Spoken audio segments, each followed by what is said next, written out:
Welcome to chemistry care. आज हम class 10 से एक टॉपिक देखेंगे जो कि है बैलेंसी या संयोजकता। बैलेंसी या संयोजकता जो है वो रासायनिक आबंध क्लास 10th में एक चैप्टर दिया हुआ है, उसके अंदर एक टॉपिक दिया हुआ है बैलेंसी। संयोजकता क्या होता है?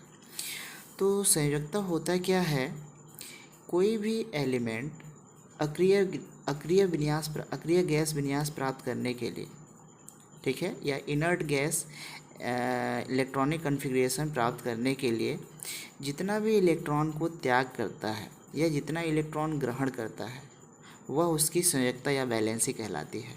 इसको हम एग्जाम्पल से समझेंगे। होता क्या है, जैसे सोडियम देख ले। सोडियम का एटॉमिक नंबर जो है वो 11 है, ठीक है। सोडियम यदि हम इसका इलेक्ट्रॉनिक कॉन्फ़िगरेशन देख लें तो 2, 8 और 1 हो जाएगा। इलेक्ट्रॉनिक विन्यास हो जाएगा 2, 8 और 1, ठीक है। अब सोडियम को यदि अष्टक कंप्लीट करना है, ऑक्टेट कंप्लीट करना है, ऑक्टेट कंप्लीट है वैसे तो, ऑक्टेट कंप्लीट नहीं है इसका, बैलेंस सेल में 1 इलेक्ट्रॉन है, इसको ऑक्टेट कंप्लीट करने के लिए 7 इलेक्ट्रॉन की ज़रूरत पड़ेगी। अब क्या कर सकता है सोडियम, चूँकि सोडियम एक मेटल है, धातु है, और अष्टक पूरा करने के लिए सोडियम क्या करेगा, अपने बैलेंस सेल में जो 1 इलेक्ट्रॉन है, इस 1 इलेक्ट्रॉन को ये डोनेट कर देगा या दान कर देगा किसी दूसरे एलिमेंट को। चूँकि सोडियम मेटल है, अब मेटल की टेंडेंसी होती है इलेक्ट्रॉन त्यागने की, इलेक्ट्रॉन जो है वो त्याग करने की प्रवृत्ति धातु के अंदर देखने को मिलता है।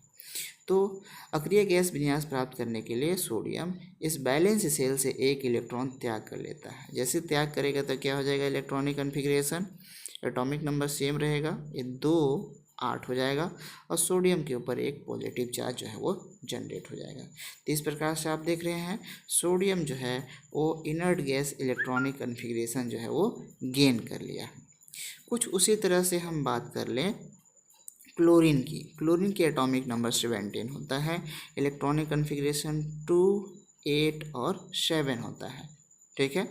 यदि हम देखें जो क्लोरीन होता है, क्लोरीन एक नॉन मेटल है या अधातु है। क्या है? अधातु। और अधातु के अंदर प्रवृत्ति होता है इलेक्ट्रॉन ग्रहण करने की। तो इसके अष्टक कंप्लीट करने के लिए क्लोरीन को कितने इलेक्ट्रॉन की ज़रूरत पड़ेगी? 1 इलेक्ट्रॉन की। तो क्या करता है क्लोरीन, सोडियम से 1 इलेक्ट्रॉन ले लेता है, तो हो जाएगा क्या इलेक्ट्रॉनिक कॉन्फ़िगरेशन 2, 8 और 8। इस 1 इलेक्ट्रॉन को जब सोडियम क्लोराइड बन रहा होगा आयनिक बॉन्ड, तो ऐसी स्थिति में सोडियम से 1 इलेक्ट्रॉन क्लोरीन जो है वो ले लेता है और अपना अक्रिय गैस इलेक्ट्रॉनिक विन्यास प्राप्त कर लेता है, 2, 8 और 8 प्राप्त कर लेता है।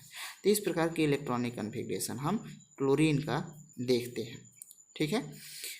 तो ऐसी स्थिति में क्लोरीन के ऊपर कौन सा चार्ज जनरेट हो जाएगा? नेगेटिव चार्ज, क्योंकि क्लोरीन ने एक एक्स्ट्रा इलेक्ट्रॉन जो है वो गेन किया हुआ है सोडियम से।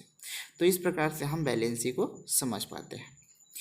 और भी एग्जाम्पल यह जा सकता है, जैसे हम देख लें मैग्नीशियम, जो सेकेंड ग्रुप के एलिमेंट हैं। आवर्त सारणी में द्वितीय समूह के तत्व हैं जिनको हम क्षारीय मृदा धातु कहते हैं, सेकेंड ग्रुप के एलिमेंट जो होते हैं, ठीक है।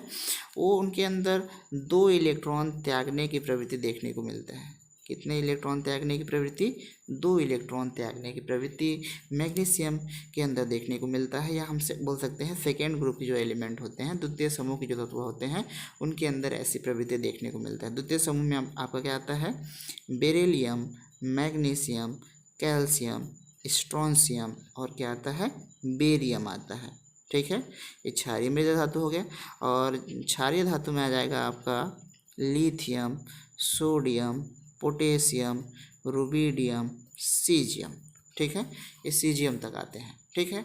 तो पहले जो समूह तत्व है उसके बैलेंस सेल में 1 इलेक्ट्रॉन होता है, ठीक है, जिसको वह आसानी से त्याग कर लेते हैं। और दूसरे समूह के जो तत्व होते हैं जिनको हम पहले समूह के तत्वों को क्षारीय धातु, दूसरे समूह तत्वों को क्षारीय मृदा धातु कहते हैं। तो क्षारीय मृदा धातु 2 इलेक्ट्रॉन त्याग करके जो है आयनिक बॉन्ड का फॉर्मेशन करते हैं और अपना अक्रिय गैस विन्यास प्राप्त कर लेते हैं। उसी तरह से हमारा जो